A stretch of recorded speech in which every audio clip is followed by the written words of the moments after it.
Holler, it's 420 somewhere, and today we're going to talk about Biden getting people out of jail and the psychedelic industry.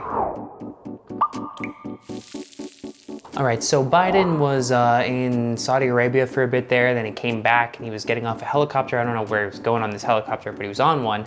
And as he was coming off, one reporter from the New York Post was yelling out to him, and Biden was like, "What the heck are you talking about over there?" And then Biden came close to the New York Post reporter and he asked some questions. The first two questions he didn't really answer. The third question was if he's going to keep his promise of getting people out of jail for non-violent marijuana offenses.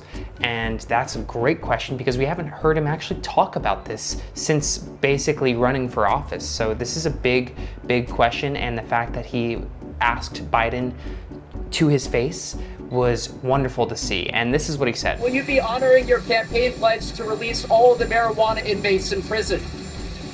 I don't think anyone should be in prison for the use of marijuana.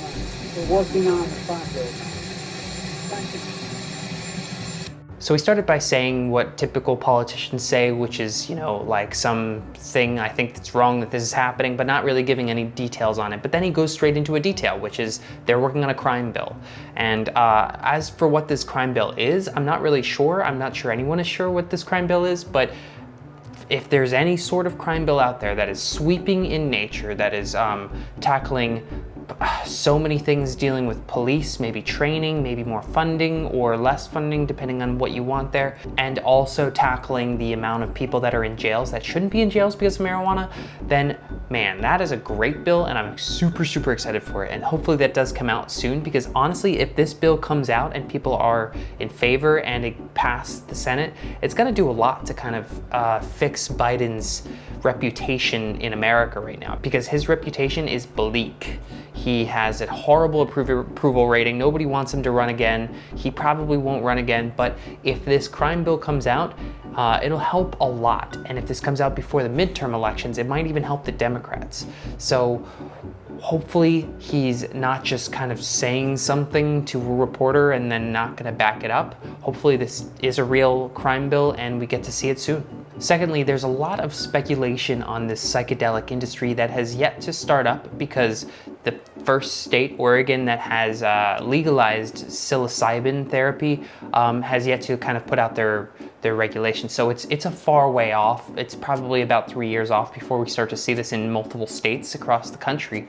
But everyone is aware that this is basically the next marijuana. This is marijuana 2.0, and maybe even more so because it has bigger, more vast implications, meaning people with PTSD very seriously want to try psilocybin therapy. People with depression very seriously want to try it. Just people that want to have a new look on life want to try this stuff. And that's bigger than marijuana's reach, I think. And the real reason for the speculation is people are wondering, is it gonna follow the same steps of marijuana? And the steps of marijuana were so far very similar, which were, they started with people saying there are way too many black and minority people in the jails because of this. We want it to be an industry that is led by people of color and people who have been harmed by the war on drugs over the years.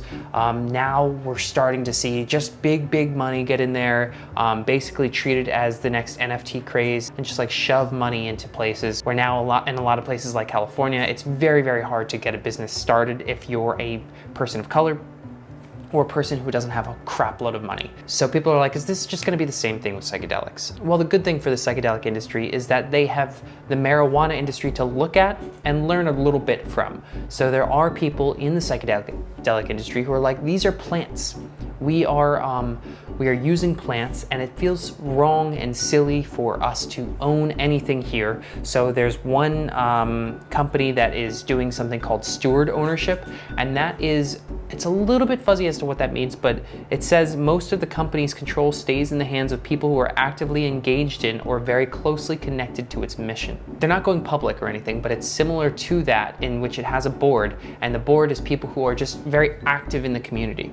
And that seems like a really great way to do it. It seems like they're taking a lot from the indigenous tribes who have been in control of these psychedelic plants and psychedelic drugs for a long time now, and they are trying to stay away from the marijuana industry of just basically trying to go public as quick as possible, trying to make all of these false promises and raise the stock value and then see it plummet when you don't deliver and all of that crap. So this is a company that is starting in Oregon and will be ready whenever they allow licenses to happen in the state. I hope a lot of other organizations do the same thing. You're already seeing some go public, and you're seeing a lot of ketamine therapy, even advertising on Instagram, doing the same kind of like corporate level marijuana stuff that we've seen in the past. So it probably will go the marijuana route, because where there's big money, there's going to be that mindset.